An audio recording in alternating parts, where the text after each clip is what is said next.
As we explore the triumphs and tragedies that shaped America, we're always striving to paint a vivid, nuanced picture of the past, and with Wondery Plus, you can experience that vision in its purest form. Enjoy ad-free episodes, early access to new seasons, and exclusive bonus content that illuminates the human stories behind the history. Join Wondery Plus in the Wondery app or on Apple Podcasts and see American history through a whole new lens.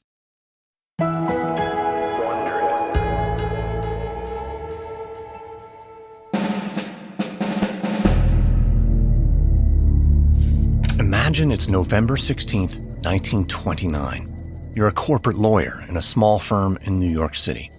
It's Saturday morning, a cool day in late fall, and you're in your 7th floor office in the Munson building on Wall Street. You've been spending a lot of time here lately, ever since the stock market crashed 3 weeks ago. Businesses are suffering all over the city, but not yours. Demand for your firm's services is at an all-time high. Having just finished up with a client, you step out of your small office and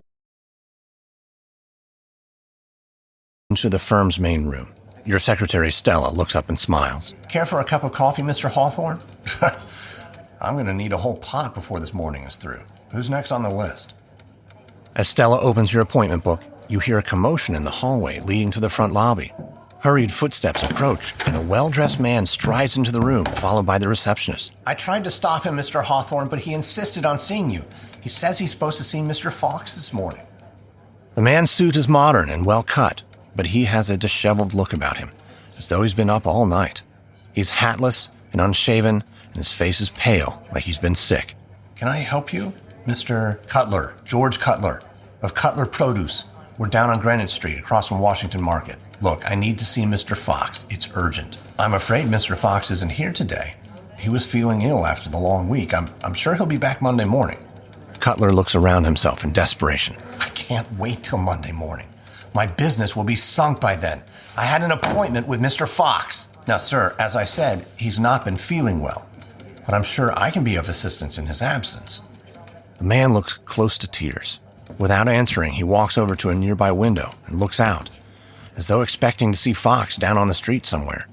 He finally turns back and looks at you with an anguished expression. You don't understand. I've lost everything in this whole mess. I can't pay my suppliers. Without suppliers, I won't have any fresh produce to sell. It's not like anyone's extending credit right now. And how is Mr. Fox going to help you? We're old schoolmates. I was going to ask him for a loan, personal loan. I'm grasping at straws. You're not sure what to say. As you try to formulate a compassionate response, Cutler walks back over to the window. Calmly, he unlocks the window and lifts it. Then he begins to climb out. What are you doing? You rush to the window and grab his arm, yanking him back inside. The two of you fall to the ground. But he stands and lunges for the window again. You jump to your feet, throwing your arms around his waist to hold him back. You hear Stella calling for help behind you. Cutler turns and shoves you hard in the center of the chest. You lose your grip on him and stagger back, tumbling onto your backside. He turns and climbs out the window, his coat flapping behind him in the wind. You scramble again to your feet and reach out, grabbing his coattails. But it is too late. He slid out of the coat and left it clutched in your fist. It's 100 feet to the ground below. Why choose a Sleep Number smart bed? Can I make my site softer? Can I make my site firmer? Can we sleep cooler? Sleep Number does that. Cools up to 8 times faster and lets you choose your ideal comfort on either side. Your Sleep Number setting. Enjoy personalized comfort for better sleep night after night. It's the final days of our Black Friday sale. Recharge this season with a bundle of cozy, soothing comfort. Now only $17.99 for our C2 mattress and base plus free premium delivery. Prices higher in Alaska and Hawaii. Check it out at a Sleep Number store or sleepnumber.com today.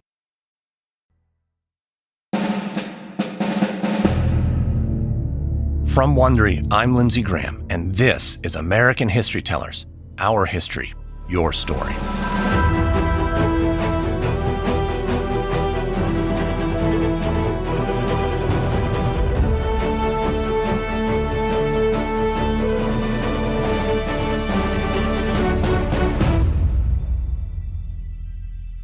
No image characterizes the tragic desperation of the 1929 stock market crash better than the distraught investor leaping to his death from a New York City high-rise.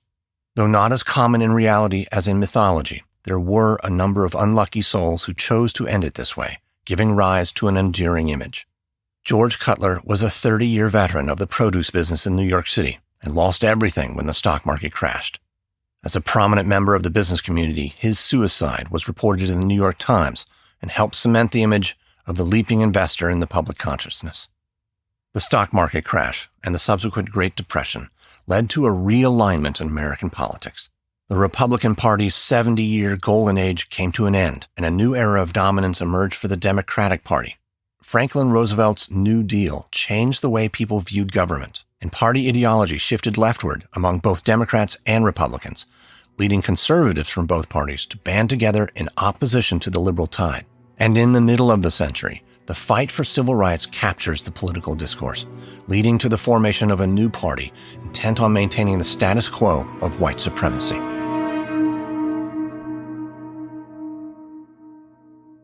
In just 4 days, in late October 1929, American investors lost more money than the U.S. had spent in the entire First World War a decade earlier, about $30 billion. The crisis culminated on Black Tuesday, October 29th, when $14 billion was lost in a span of just 5 hours.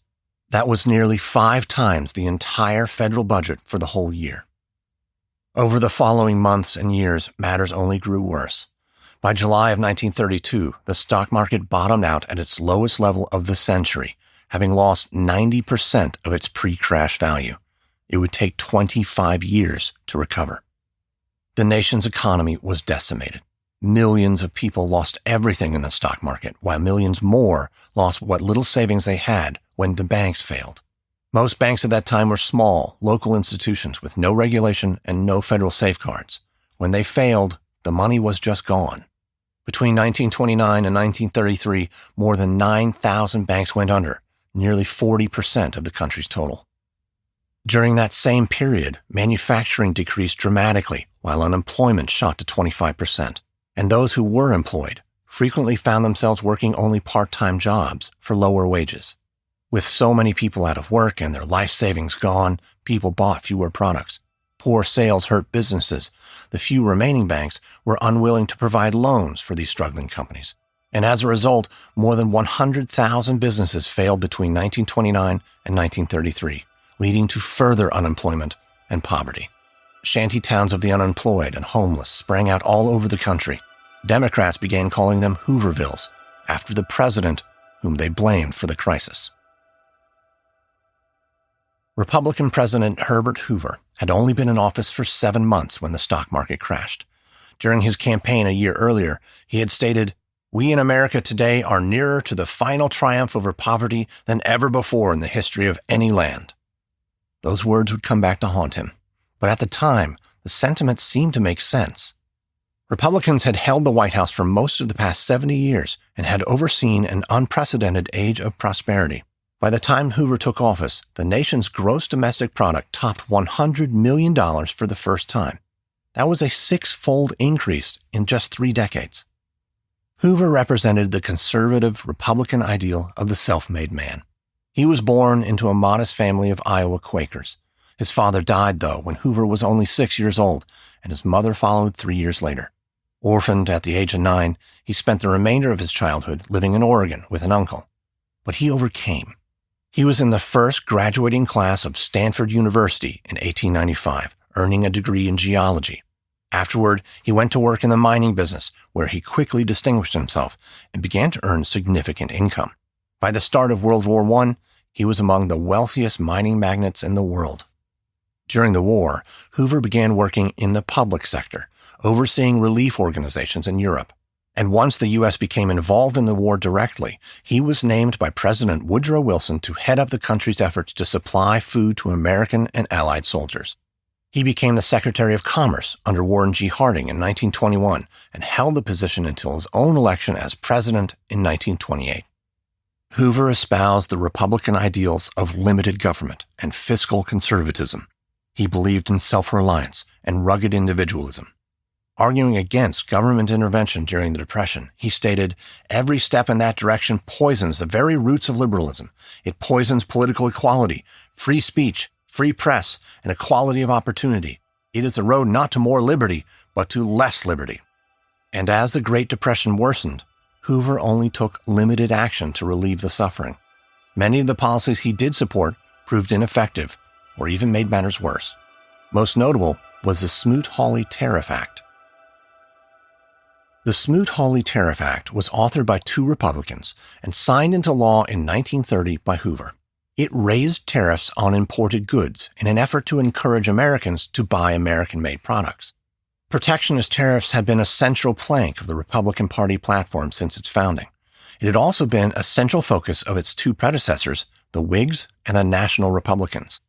But more than 1,000 economists sponsored a petition encouraging the president not to sign it. Hoover, however, listening to pleas from conservative business interests, signed it anyway. Soon thereafter, American trading partners retaliated by raising their own tariffs on American goods, and the result was that U.S. exports dropped dramatically, harming the economy even further. By the time the presidential campaign of 1932 rolled around, there was very little cause for enthusiasm among Republicans. But what little hope the party might have had for Hoover's re-election came crashing down in July when the Bonus Army came to Washington.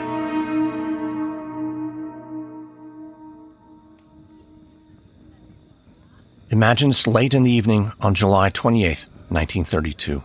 You're a veteran of the World War, but you're camped out in a Hooverville near the Anacostia River in Washington, D.C. You're here with your wife and your son, who traveled with you from your home in Atlanta to demand an early payout of the bonuses you've been promised for your military service. Technically, they're not obligated to pay until 1945, but you haven't had a job in months, and at the rate things are going, your family won't make it through the winter. You've fashioned a hut from several large pieces of rusted tin siding propped up with discarded pieces of lumber. It's been your family's home since May. Your son is asleep on a cot, while you and your wife sit together on a bench made from 2 paint cans and a piece of plywood. In May, you and nearly 20,000 other unemployed veterans came to Washington to demand payment on your bonuses. This afternoon, however, President Hoover called out the military to evict you. They sprayed tear gas on protesters and charged them with fixed bayonets. Your camp here on the other side of the Anacostia has become a last refuge for what the newspapers have been calling the Bonus Army. Your wife looks scared, looking out at the armed men assembled across the river. Unlike your Bonus Army protesters, they have actual weapons. What do you think they're going to do to us? Will they make us leave? After what they did this afternoon, they're clearly trying to evict us, but they'll have to do worse than tear gas. Alice told me that she heard someone was shot by the police. That was before the army got there, and it was 2 people, 2 veterans, who fought for their country, only to be gunned down in Washington, D.C. by their own government. One of them's already died, a fellow from St. Louis. I met him. Across the river, cavalrymen, soldiers, and even a few tanks begin to move, lining up to cross the river towards you. Soon the first of several cavalrymen gallop past, yelling for everyone to get their belongings and go. Your son wakes up from his cot and begins to cry. Your wife scrambles to gather your few possessions, and you pick up your son and try to soothe him. Everything's going to be okay. We're just going to get out of here. But tanks rumble in the distance, and there is sporadic gunfire and screaming. Then you see flames. Oh God, go! Your family runs through the mud between the huts. Soldiers and horses are everywhere, rousting people from their tents and lean-tos. More fires are burning, and the tanks are getting closer. The sounds of screaming and children crying are everywhere. A stray bullet pings off a can near your feet, and you clutch your son tightly as you race through the encampment. The night is lit by fires, throwing great orange flames into the night sky. Your wife is shaking, crying. They didn't even have the decency to give us one more night in camp. They've left us with nowhere to go, in the middle of the night. It's a final insult. A last kick to let us know how much they appreciate what we've sacrificed for this country. You are hollowed out. You have scars on your back and thigh from wounds you suffered in service of this country. A country that just set tanks and rifles against you, against your wife, your child. You have no idea what to do now, or where to go. You suppose it'll be back to the breadlines and soup kitchens of Atlanta, right back to where you started.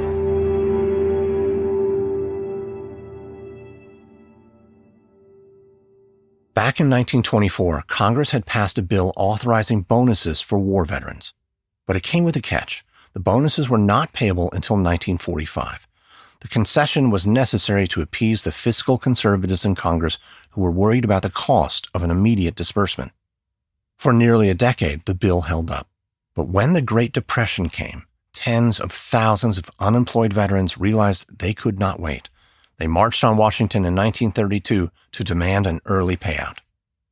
Democrats, holding a slight majority in the House of Representatives, passed a bill in June to pay the bonuses out immediately. They argued it would not only honor veterans, but it would also act as an effective economic stimulus. The Senate, though, controlled by Republicans, disagreed and voted down the measure. Despite failing to get what they wanted, many thousands of veterans stayed in Washington through the summer and continued protesting. By the end of July, President Hoover asked the Washington police to disperse them. After police clashed with protesters in the morning and killed 2 veterans, Hoover called in the military. They were given orders to clear the marchers out of Washington, but not to cross the Anacostia River. General Douglas MacArthur, though, who led the expedition, ignored Hoover's orders and attacked the camp anyway. Hundreds were injured and hospitals overflowed. The Hoover administration's harsh treatment of the bonus army only deepened many people's profound distrust of Hoover's ability to lead the country. But there was also another big issue that hurt Hoover in the run-up to the election: his tacit support for prohibition. Enshrined into the Constitution by the 18th Amendment, prohibition had never been popular among Democrats. Now calls for its repeal were gaining traction. Proponents of repeal saw the manufacture and sale of alcohol as a viable way to get people back to work and spending money. The temperance movement had been spearheaded by women and evangelical Protestant organizations, both of whom tended to vote Republican. But by the end of Hoover's term, even many Republicans were calling for a repeal of the 18th Amendment. It didn't bode well for Hoover. In the fall of 1932, Hoover was defeated in a landslide by Democrat Franklin D. Roosevelt. The election marked a shift in the parties. Cities up to this time had typically been Republican strongholds as centers of business and commerce. But in 1932, though, with urban economies shattered by the Great Depression, Democrats took control of many cities for the first time in the party's 100 years of existence. Roosevelt earned a higher percentage of the popular vote than any Democratic president before him, eclipsing even Andrew Jackson. He was only the 3rd Democrat elected to the presidency since before the Civil War. The Republican Party's 70-year domination of Washington politics was over. It would be 20 years before another Republican would win the White House. The era of the New Deal had begun. And while America would return to prosperity, the partisan battles of the following decades would transform American politics forever.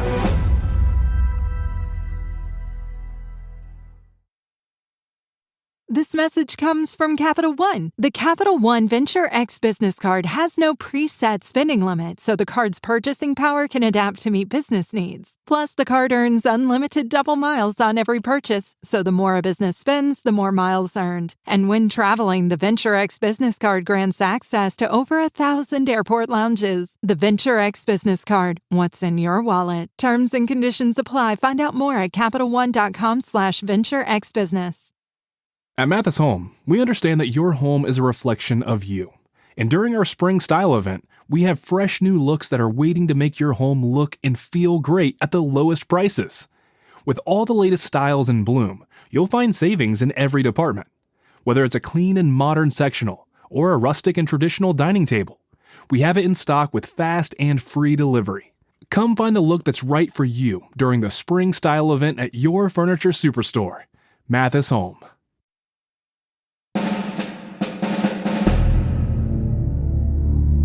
When Franklin Roosevelt took the oath of office on March 4, 1933, the most immediate issue facing the nation was the collapse of the banking system. With more than 13 million Americans unemployed, an anxious public began hoarding cash, withdrawing all they could from banks. And with their vaults empty, those banks began to fail. States stepped in to staunch the bleeding. On February 3, 1933, the Louisiana governor announced a new state holiday manufactured solely to allow banks time to bring in more currency. 2 weeks later, on February 14th, the state of Michigan announced an 8-day holiday. Other states followed suit, announcing their own bank closures. On the day of Roosevelt's inauguration, March 4, 1933, Delaware became the 48th state to close its banks or restrict withdrawals. 2 days later, Roosevelt himself called for a federal bank holiday, closing banks across the country. A few days later, he called the new Congress into a special early session. They immediately passed a bill authorizing the Federal Reserve to pour cash into the banks, providing a much-needed boost of confidence in the stability of the banking system. When the banks reopened 8 days later, people stood in line to deposit the cash they'd been hoarding for months and years. Deposits finally began to outpace withdrawals, and almost overnight, the bank panic was over. When the New York Stock Exchange opened the next day, stock prices shot up in a frenzy of buying. The market increased by more than 15% that day, the biggest single-day jump in history. In a mere 10 days, Franklin Roosevelt had achieved more to slow the progress of the Great Depression than anyone had managed to accomplish in 4 years before he took office. Much of his success was due to the charisma and engaging presence of the man himself. Unlike Hoover before him, Roosevelt had been born into an old American family of wealth and privilege. He was still a teenager when his fifth cousin, Theodore Roosevelt, became president in 1901. Soon after, Franklin began dating Theodore's niece, Eleanor Roosevelt, and they married in 1905. After a brief stint as a lawyer, Roosevelt entered New York politics to follow in his cousin's footsteps.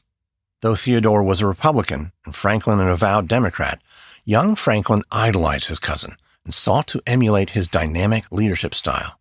He served briefly in the New York legislature before being named Assistant Secretary of the Navy in 1913. He held that role throughout World War I, before running for vice president on the Democratic ticket in 1920. Together with Ohio Governor James Cox, Roosevelt lost that election in a landslide to Republican Warren G. Harding. A year later, Roosevelt came down with a paralyzing illness that was ultimately diagnosed as polio. He would remain in a wheelchair for the rest of his life. Though the illness put his political career on hold for several years, he eventually returned to politics, becoming governor of New York in 1929.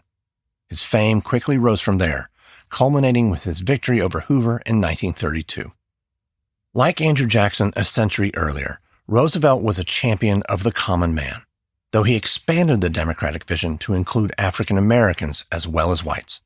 As governor of New York, he used emergency relief funds for public works programs to help New Yorkers during the Depression, the first program of its kind in the nation. He also called for aid to farmers, old age pensions, and unemployment insurance. He believed government assistance to the unemployed was a civic obligation, stating, "To these unfortunate citizens, aid must be extended by the government, not as a matter of charity, but as a matter of social duty."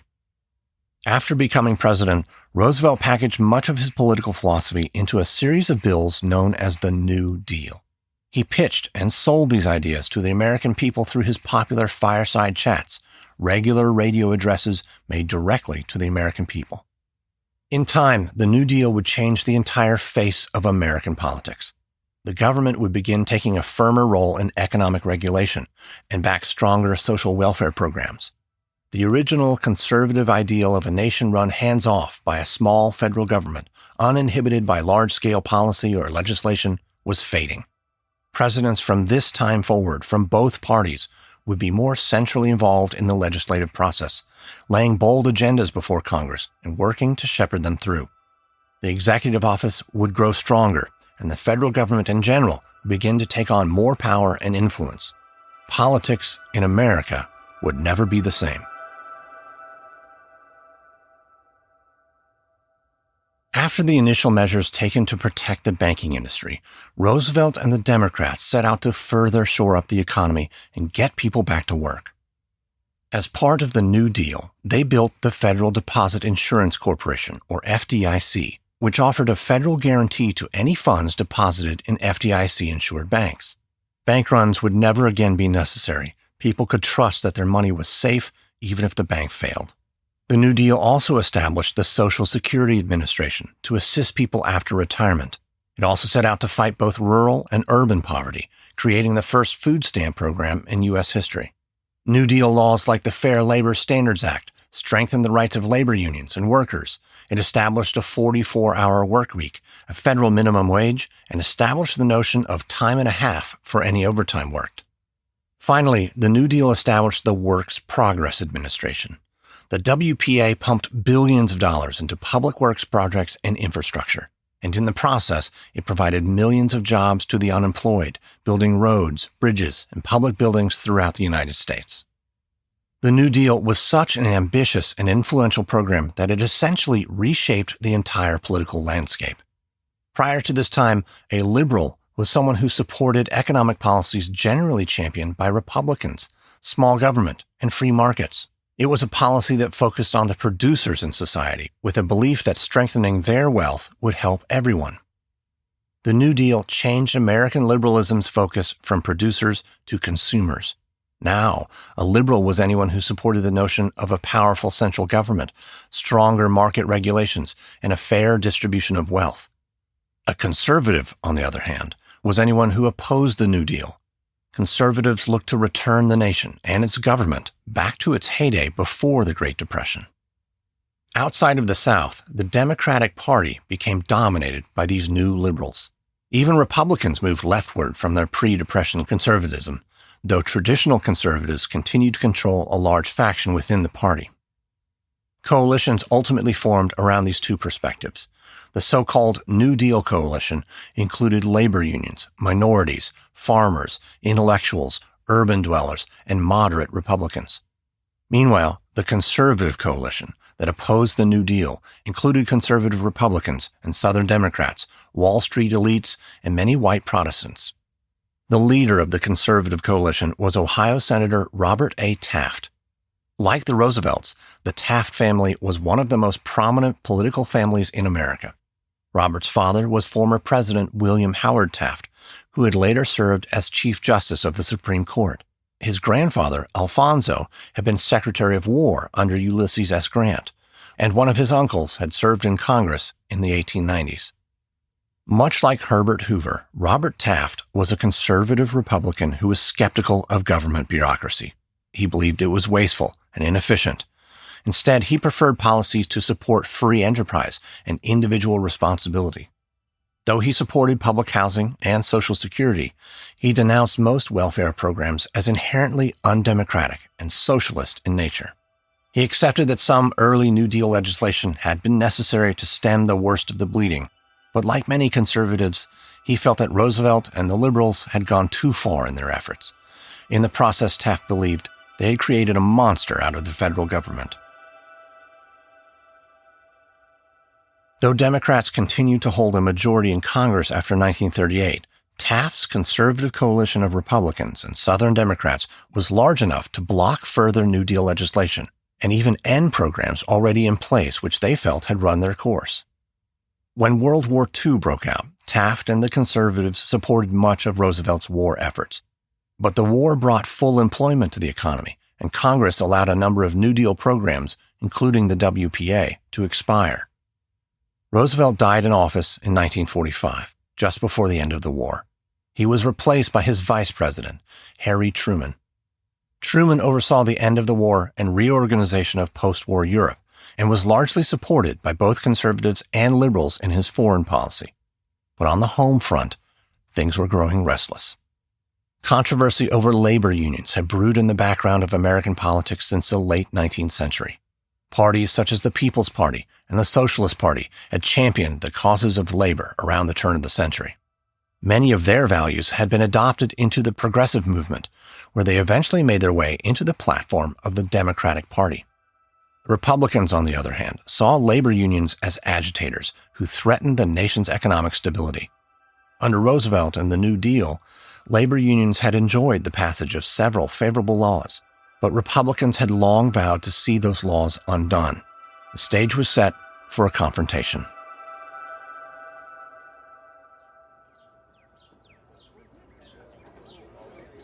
Imagine it's October 5th, 1945. It's about 9 o'clock in the morning, but already unseasonably warm. You're a carpenter in Los Angeles, working primarily building sets for Hollywood movie studios. But today, you're not working. You're part of a picket line outside the gates of Warner Brothers Studios. You and your fellow union workers have been on strike for about 6 months now, seeking a new contract with the production companies.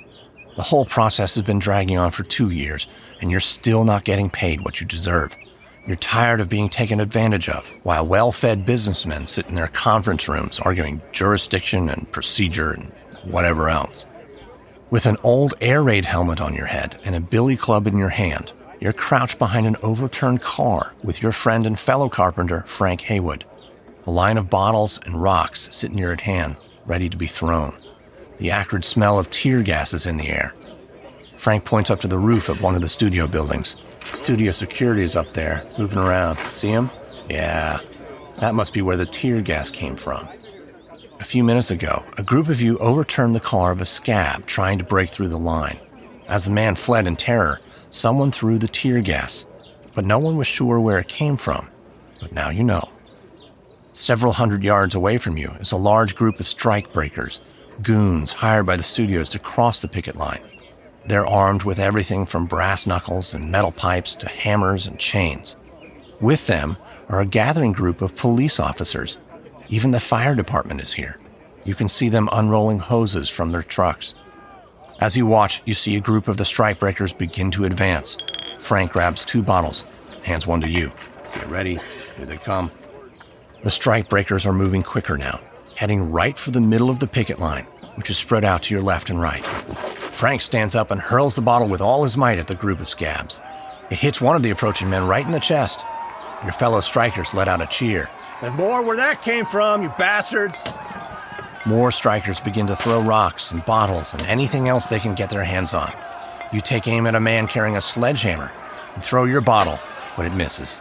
Instead, it hits the ground, shattering glass in all directions. But instead of scaring them away, the projectiles spur the strikebreakers into a frenzy, and they begin to charge forward. "Hold the line! Hold the line!" A man scrambles over the car in front of you, swinging a heavy chain. You lower your head and plow into him, knocking him back against the car. He lashes the chain, and you swing your club in self-defense. With your back turned, another man leaps onto you from the top of the car. As the two of you crash to the ground, a stinging blast of water hits you both and flings you apart. You tumble, head over heels, your head spinning and blood gushing from your nose. You try to crawl further away from the terrible hoses, but they keep finding you and keep knocking you to the ground. You finally collapse against a wall, bruised and bleeding, looking around amid the shouts and smoke, searching for Frank. He's still standing and still calling out to hold the line.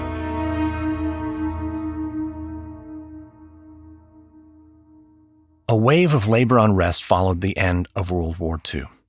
With Depression-era price controls largely removed from consumer goods, prices began to rise, and union workers began demanding better pay to pay for them. Fearing labor strikes might negatively affect the war effort, Roosevelt's National War Labor Board bargained with the labor unions. In exchange for limiting strikes, unions would get greater ability to create closed shops, workplaces where an employer can only hire union members. The bargaining served its purpose during the war, and labor unrest remained at a minimum. But with the war over and economic stress high, unions made up for lost time. One of the first in a series of strikes was the 1945 walkout of Hollywood set builders. It culminated in Bloody Friday, where armed strikebreakers, police, and fire crews dispersed a crowd of strikers attempting to stop replacement workers from entering Warner Brothers studios. Despite numerous injuries, the strike continued for another 6 months before the builders finally went back to work. Between 1945 and 1946, America saw some of the biggest strikes in its history. Strikes hit the steel industry, automobile industry, and the railroads, which was especially problematic as it disrupted the nation's main transportation system. Never friends of organized labor, Robert Taft and the Conservative Coalition in Congress responded to the year-long wave of labor strikes with the Taft-Hartley Act of 1947, which put limits on how and when a labor union could strike. It outlawed closed shops entirely, giving employers sole discretion in hiring. It also permitted states to pass right-to-work laws, which prevented employees in a union shop from being forced to join the union. Though most congressional Democrats supported the Taft-Hartley Act, President Truman vetoed it, calling it a slave labor bill. Guided by Robert Taft, Congress overrode the veto, and the bill was enshrined into law. Unions would never again enjoy the sort of wide-ranging power they once had. But while Truman was fighting with the conservative coalition in Congress, he also had a presidential election to think about. In 1948, he faced a difficult road to keep his office, as his popularity had plummeted after the war. A break with his own party didn't help matters. Southern Democrats had long sided in Congress with Republicans on issues like labor unions and urban development, but they had continued to support traditional Democratic positions such as help for farmers, Social Security, and minimum wage laws. But when Truman began pushing for civil rights for African Americans, it was all the Southern Democrats could take. They had no intention of letting the rest of the country dictate to them on segregation and the treatment of African Americans in the South. They had their own voice, and at the 1948 Democratic National Convention, they'd use it.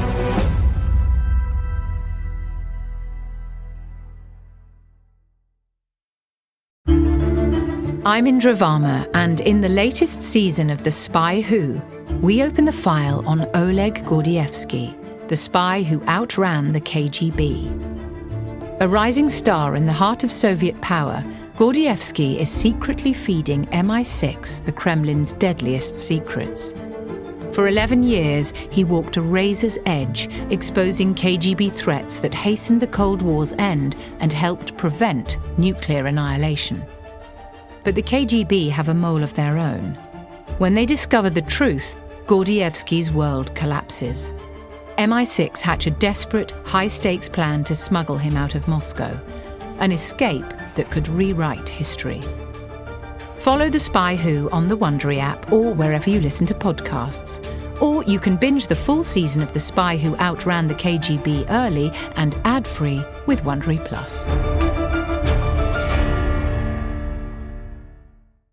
In just a few years, Ozempic has gone from a diabetes drug to a global phenomenon. But behind the miracle claims, another battle is raging. Demand is exploding, supply can't keep up, and as drug maker Novo Nordisk scrambles to produce more, its rival Eli Lilly is racing to take the crown. Meanwhile, a darker market is emerging.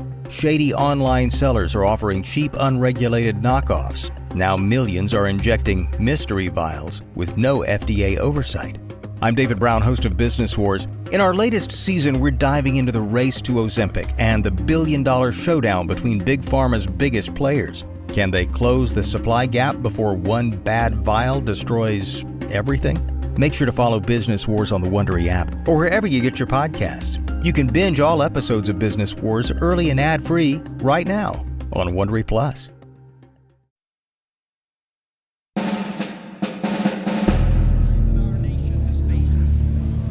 Imagine it's July 14th, 1948. You're attending the Democratic National Convention in Philadelphia. You're a member of the Minnesota delegation, and your leader, Hubert Humphrey, is speaking to the gathered throng. Humphrey is the liberal mayor of Minneapolis, and he's a rising star in national politics. He's currently running for a seat in the U.S. Senate, but today he's here to talk to the convention about the party's platform. As his voice steadily grows stronger, you lean towards your fellow delegate, Russell Hayes. Well, he's really going now. He'll be airborne before it's done. I don't think the gentlemen from Alabama like it very much. He points to the delegation sitting to your left. While most of the crowd is eagerly soaking in Humphrey's words, the group from Alabama looks grumpy. Lots of folded arms and scowls. One man is darkly smirking and shaking his head. Forget about them. They're not the future of the party. You point to Humphrey. That man is the future of the party. Humphrey and the rest of the liberals have suggested an alternative to the moderate platform that is currently being considered. It is far more explicit and straight to the point on civil rights. The South, of course, hates it, but Humphrey is making an impassioned plea. We can be proud of the fact that our great and beloved immortal leader, Franklin Roosevelt, gave us guidance. And we can be proud of the fact that Harry Truman had the courage to give the people of America the new Emancipation Proclamation. You and Russell and the rest of your state's delegates rise to your feet and cheer. Humphrey is referring to the comprehensive civil rights package Truman has recently set before Congress. It represents the hope and future of race relations in the country. My friends, to those who say we are rushing the issue of civil rights, I say to them, we are 172 years late. To those who say that this civil rights program is an infringement on states' rights, I say this.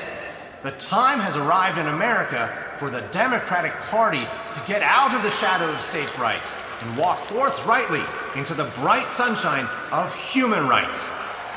You're on your feet, cheering wildly, but you notice that the delegates from Alabama are still in their seats, looking ever more angry. Humphrey finally finishes his impassioned speech, and a vote is called on the proposed civil rights plank. After a long process of collecting votes, the convention chairman takes the podium to read the results.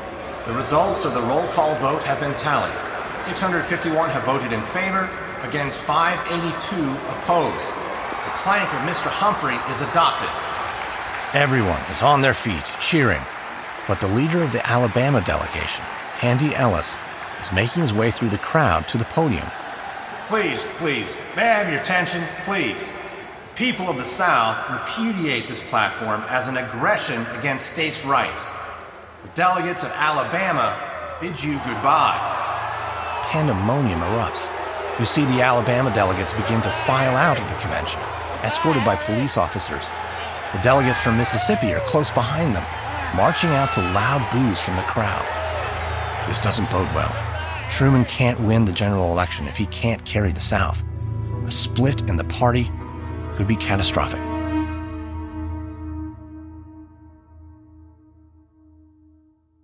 By the 1940s, most Southern states still had laws on the books designed to keep poor people, and especially African Americans, from voting. Literacy tests, poll taxes, and onerous registration requirements suppressed voter turnout. In 1944, only 18% of eligible voters in poll tax states voted in the presidential election. In the rest of the country, it was 68%. Recognizing these problems, in 1946, President Truman commissioned a Civil Rights Committee to investigate abuses and make recommendations. A year later, they returned a report recommending a permanent Civil Rights Commission, stronger laws against police brutality and lynching, and an abolition of poll taxes. The report also called for an end to segregation, calling it a moral wrong. Southern Democrats were incensed. When the party then adopted a strongly worded civil rights plank at the 1948 National Convention, Southerners staged a walkout. These Dixiecrats immediately convened on their own and established the States' Rights Democratic Party. Their platform endorsed segregation and accused the Truman administration of totalitarianism. They sought to place, instead of Truman, South Carolina Democrat Strom Thurmond on the ballot as the main Democratic candidate in the South. But they were only able to succeed in 4 states: Louisiana, Mississippi, Alabama, and South Carolina. Everywhere else in the South, Thurmond was listed as a third-party candidate for the States' Rights Party.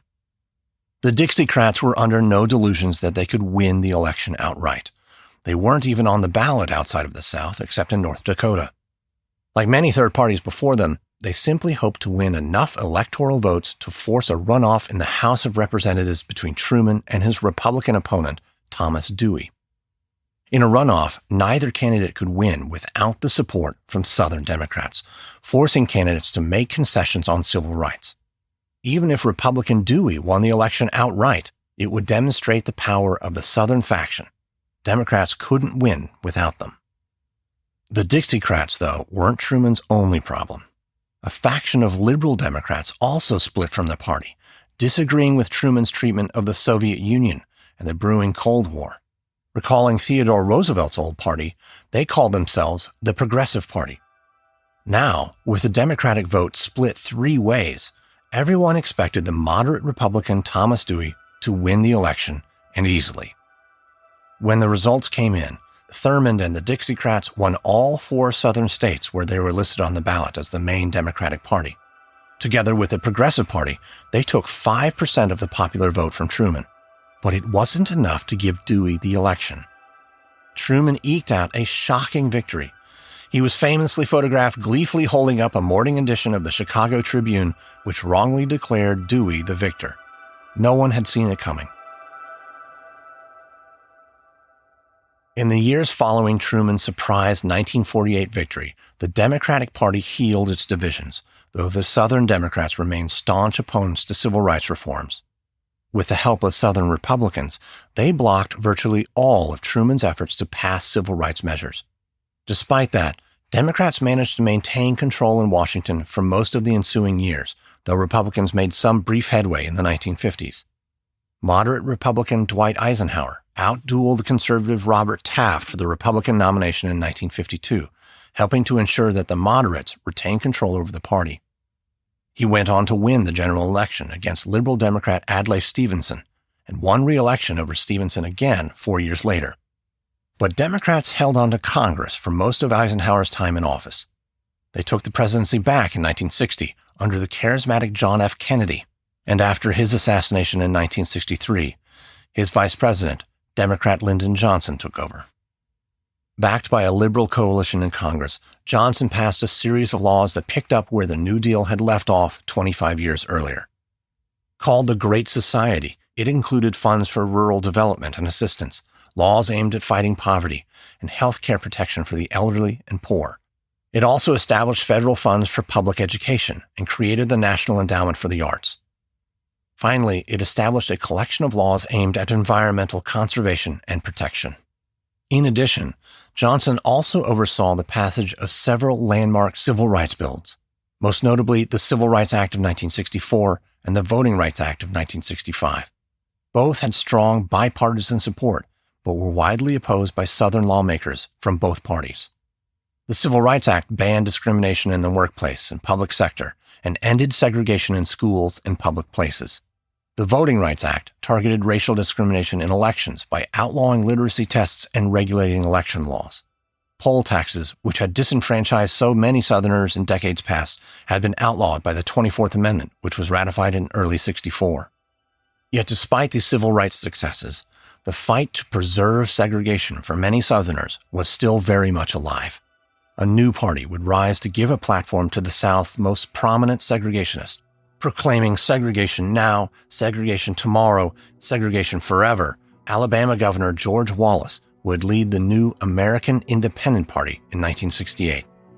That same year, Johnson's unpopular handling of the war in Vietnam will undermine his efforts for social change at home, and together with opposition from Southern Democrats, make for a difficult re-election campaign.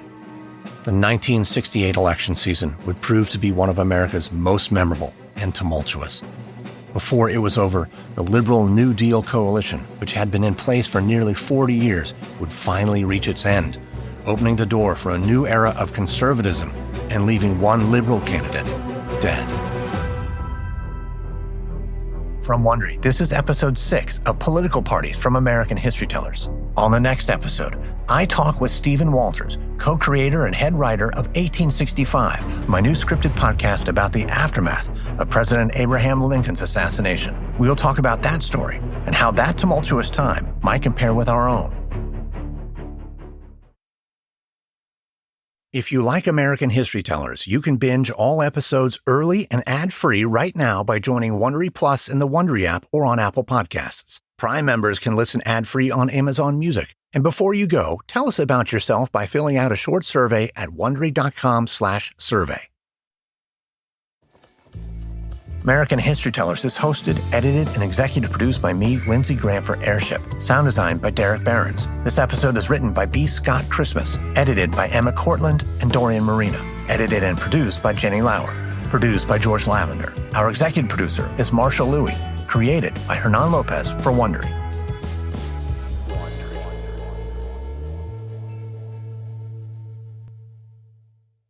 In 1993, 3 8-year-old boys were brutally murdered in West Memphis, Arkansas.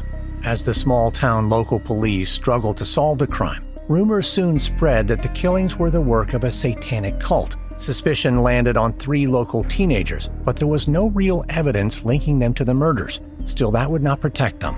Hi, I'm Lindsey Graham, the host of Wondery's show American Scandal. We bring to life some of the biggest controversies in U.S. history, presidential lies, environmental disasters, corporate fraud. In our latest series, 3 teenage boys are falsely accused of a vicious triple homicide. But their story doesn't end with their trials or convictions. Instead, their plight will capture the imagination of the entire country and spark a campaign for justice that will last for almost 2 decades. Follow American Scandal on the Wondery app or wherever you get your podcasts. You can binge all episodes of American Scandal: The West Memphis 3 early and ad-free right now on Wondery Plus.